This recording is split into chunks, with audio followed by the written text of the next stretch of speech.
Following in the footsteps of movies like Air, Tetris, and Flamin' Hot, the year of the business biopic continues. Let's talk about the Beanie Bubble.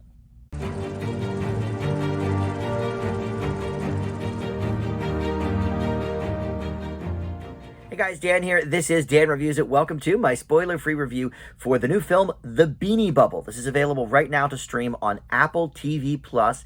And like I mentioned, we've already had so many 2023 sort of business biopics lately from 80s and 90s material. This one is all about the Beanie Baby craze of the 1990s. Its rise to insanity and collectability, to the very, very quick downfall, and it covers all of that, and it includes some pretty famous people too. Zach Galifianakis, almost unrecognizable with his shaven face. I don't think I've ever seen him with a clean shaven face. In fact, when I saw commercials for this movie, because I watch other shows on Apple TV Plus, I was like, they said Zach Galifianakis was in it, and I'm like, that's not him. He looks completely different, sounds the same. He's still got that Galifianakis pentameter and everything, but it's just wild to see him with no facial hair. But he is the star of it as Ty Warner. But you've also got Elizabeth Banks here, Sarah Snook as well. We just saw her in a recent Netflix movie that was pretty bad,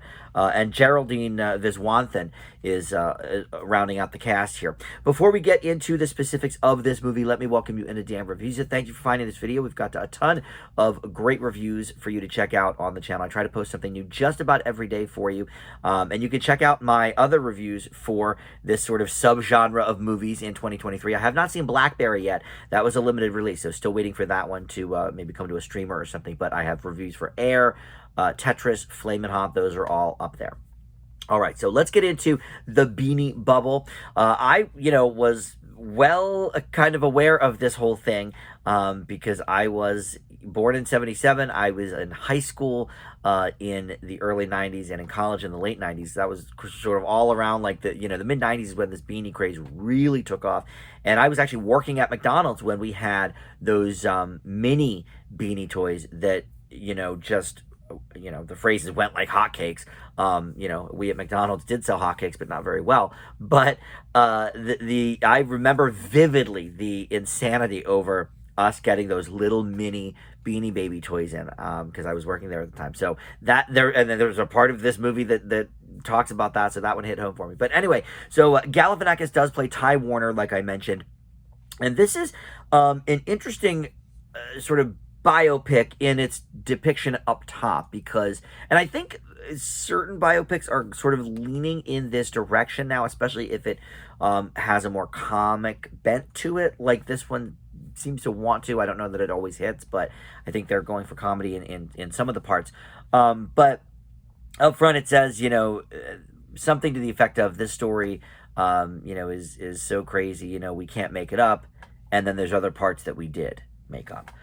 And so it sort of, walks that line of like, all right, some of this stuff is going to be real. A lot of it is maybe going to be a little bit fabricated or made up. And look, I know at this point in time, when I go into a biopic, that a lot of the things are maybe going to be a little bit skewed. You're not going to get the straight story most of the time. So I already kind of know that. But interestingly enough, in delving into what is real and what is fiction about this movie, a lot of it is actually, if it's not necessarily, directly real, it's based on, real stuff. Like, it starts with this tractor trailer overturning, and Beanie Babies just go everywhere, and people getting out of their cars and like rushing to them. That really happened. That's, so we start off based kind of on a true event. And by all accounts, Ty Warner was a lot like this character, although I saw an interview with Galifianakis that said there's virtually no interviews or anything with Ty Warner. He's a very reclusive dude, so the mannerisms here are not necessarily based on something that he portrayed in reality. So all right, but that's fine. But then Elizabeth Banks plays sort of his right hand woman, this gal Robbie, who is, based on a real person, and a lot of the things that happen between them in the movie are sort of real. And then Sarah Snook's character, the name has been changed. Sheila is her name in the movie. different name in real life, but a lot of the stuff there is actually surprisingly true as well. So it's funny that they have that sort of disclaimer, like, oh, some of the stuff we made up. I think as a moviegoer, we should expect that, right? In this day and age, that some of the stuff is kind of going to be fabricated a little bit for, a better story. I didn't find it to be any more fabricated, though, in my sort of delving in than any other movie of this kind. So I like that. And then his other sort of right-hand woman, left-hand woman, I guess you could say, Maya, also name was changed for whatever reason, but Geraldine Viswanthan plays her. And that to me was sort of the most interesting character in the movie, because the Ty Warner stuff is basically, all right, he's a little bit of a womanizer, and he is obviously got, some ego problems, some power issues, but her story was to me sort of the heart of this movie. She helps him realize that selling direct to the consumer through a website, and this is the mid 90s, this was, and they say this in the movie, I'm not sure how factual this is, but that Ty is the first company really to have a direct-to-consumer company website where they can sell their Beanie Babies right there, and put out information about new beanies and stuff. I don't know if it was the first, but certainly the first one to gain a lot of traction, and they sort of well, not even touch, they talk a lot about the eBay portion of the resale market, and that was in the very early infancy stages of eBay, and Beanie Babies really kind of took eBay to a new level because collectors were going there. That stuff is all pretty true, but I found that to be kind of the most compelling stuff in the movie.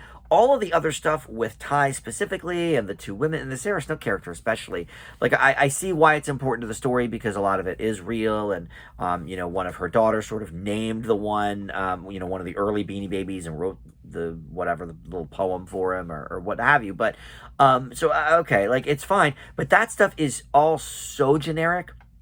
It follows that same script and pattern that we see all the time in movies like this. That stuff was not nearly as compelling to me as like the internet stuff and the boom itself of the Beanie Babies, other than or rather than Ty's kind of personal life and stuff with the women. All right, I mean, it's fine, and it moves the story along in some places, but the business stuff here was, I thought, the most interesting, because we had never really seen anything to this degree at that point. Like I said, I kind of remember this, being, a teenager at the time, in the internet's infancy. We never had seen such a crazy,